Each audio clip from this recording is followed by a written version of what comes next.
15,941 మంది టీచర్లని అంటే ఉద్యోగ నియామక పత్రాలు ఇస్తామని చెప్పని వారందరినీ అక్కడికి పోగేసి ఓ పెద్ద సినిమా షూటింగు అదొక ఈవెంట్ మేనేజ్మెంట్ లాగా నిన్న జరుపుకోవటం. ఇంతకన్నా దివాళా కోరుతనం నారా చంద్రబాబు నాయుడు గారికి, పవన్ కళ్యాణ్ గారికి, విద్యాశాఖ మంత్రి లోకేష్ గారికి ఇంతకన్నా దిగజారాడు ఇంకెవరిని ఉంటారా అని అడుగుతాను. 16 మాసాలుగా అంటే మొదటి సంతకం ఎన్నికల ముందు ఏం చెప్పారు?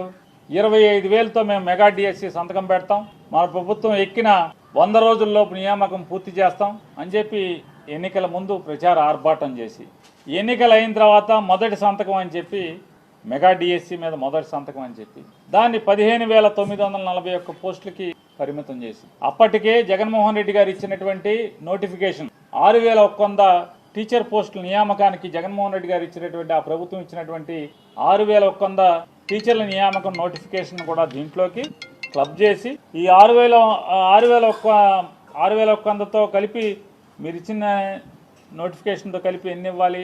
16,000 అని చెప్తున్నారు కదా, 22,000 చిల్లర రావాలి కదా. కానీ 15,941 పోస్టులకి ఎందుకు ఇచ్చారు అంటే జగన్ గారు నియామకానికి నోటిఫికేషన్ ఇచ్చినటువంటి 6,100 కూడా 6,100 నోటిఫికేషన్ పోస్టులు కూడా మీ ఖాతాలో కలుపుకుంటారు. మీ ఖాతాలో కలుపుకుని అప్పుడు ఎంత అవుతాయి?